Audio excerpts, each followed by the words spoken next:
Don't forget, you can reach the latest episode of Potomac Watch anytime. Just ask your smart speaker, play the Opinion Potomac Watch podcast. From the opinion pages of the Wall Street Journal, this is Potomac Watch. Welcome back. It seems like the question of trade will get back into the political debate, though, especially if President Trump is nominated by the Republican Party for a third time. Here's something that he recently said in a speech in Columbia, South Carolina. He said, to bring tens of thousands more manufacturing jobs back to South Carolina, I will impose a border tariff on all foreign-made goods. If they want to sell into our country and if they want to take our jobs by doing that, we're going to have a tax that's going to be a privilege tax. And then recently he fleshed that out a little bit more in an interview on Fox Business, saying when companies come in and they dump their product in the United States, they should pay automatically, let's say, a 10% tax. I do like the 10% for everybody. And Bill, before the break, Kim raised the cost to consumers. And that is what jumps out at me in a proposal like that, because tariffs are taxes. There's nobody that is forcing consumers to buy these products. These are freely made decisions about what kind of scotch and wine people prefer, the iPhones that they buy, all the little components that go into a car that is manufactured in the U.S. but contains parts from all over the world.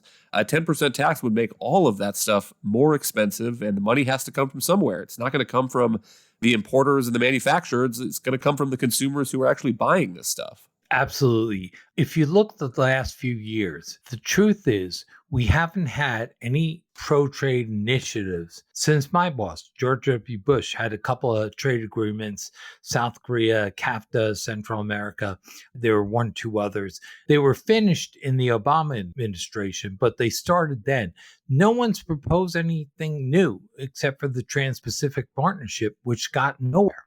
So we've had an anti-trade agenda by Republicans and Democrats since then, and I don't see any effort to change it. I think they're really lost opportunities. I think under Donald Trump, we had an opportunity when Britain left the EU to reach a free trade agreement with Britain, a close ally, and which doesn't have many issues with the U.S. in terms of trade. That would have been good. But you see, again, despite theoretically being open to it, Trump wasn't. He didn't get it done. And the same thing holds for the Democrats. They've historically been anti-trade because of the unions, and it's very hard for one of them to back a trade thing, and they don't propose any.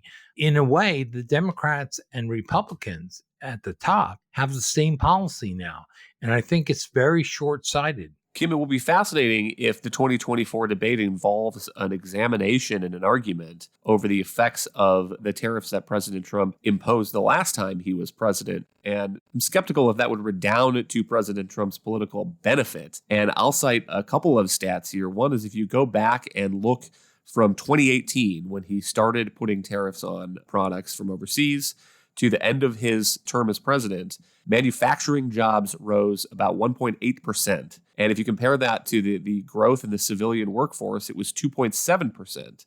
So there was not really a manufacturing renaissance under President Trump.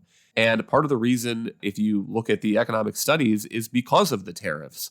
President Trump put tariffs on steel, for example, but there are many more companies in the United States that use steel than manufacture it. And so there's a study saying that increased steel prices from the tariffs probably reduced manufacturing employment by about 75,000. There's another study saying that for every job created by the steel tariffs, it cost about $900,000. And that is the problem with trying to use these blunt instruments as tariffs as fine instruments of economic policy to pick and choose which industries and which winners and losers the government is going to support. The question is going to be whether or not any of the other Republican candidates are going to be willing to point this out and make the case for better, freer trade deals. Because here's the history, and the history is really important.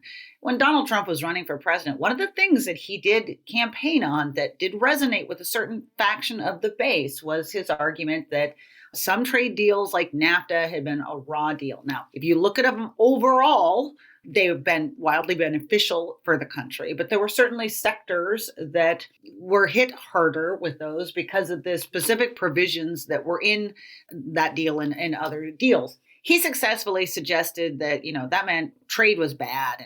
And then he kind of went back and forth during his term. Well, trade's not bad, but we need freer trade deals. By the way, something I agree with. One of the problems with some trade deals is that they do have all these complex provisions in there that essentially create quotas for different countries and different industries. And they can get pretty micromanaged in the end.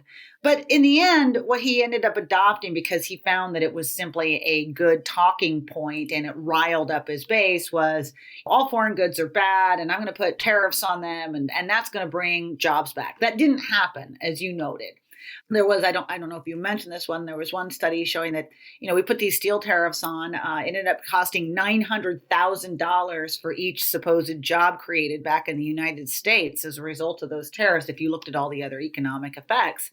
So they don't work. The question is the rest of the field brave enough to kind of go down there and define for the GOP electorate a post-Trumpian world of free trade that they can put out there? Because the one thing we know is that the natural consumer impulse is always to respond to those kind of protectionist arguments. And one of the merits of the Republican Party over the long years is that they have led on the issue of trade.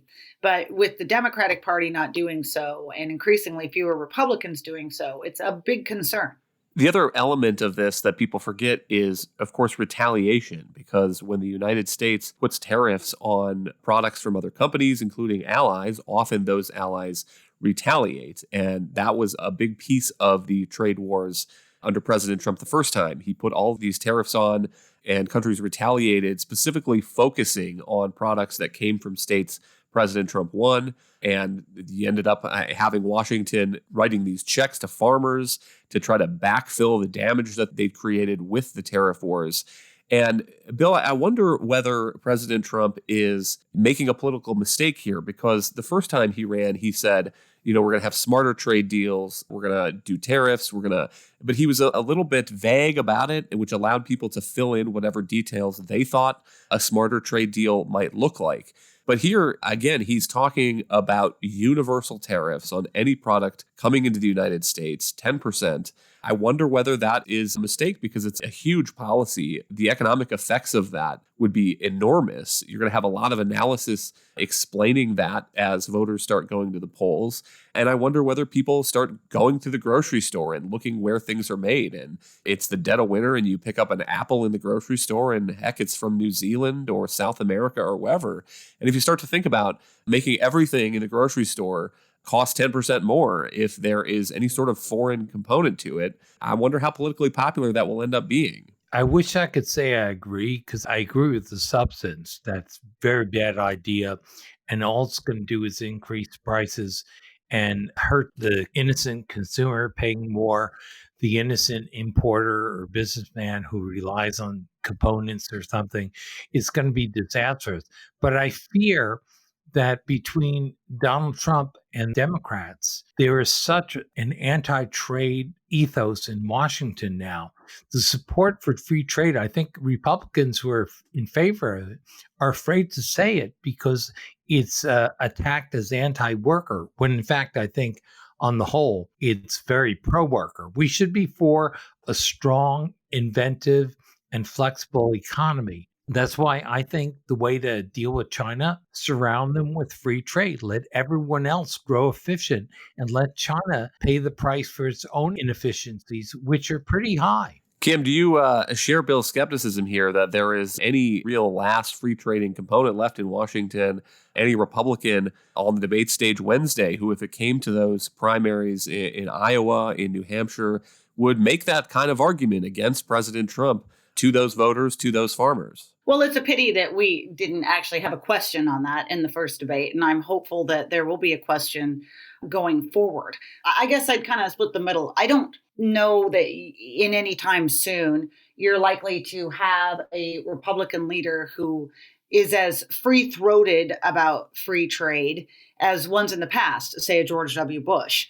But I do think that there's room to have a candidate that tries to walk through the issues. It may not embrace kind of one of these sweeping multilateral trade deals, but who understands the merits of smaller ones or individual ones with countries and pitches those instead, bilateral trade deals, for instance, and puts it in the context of national security, etc. I think there's certainly room for that. And I think there's certainly room for the argument. We'll see. That's not clear.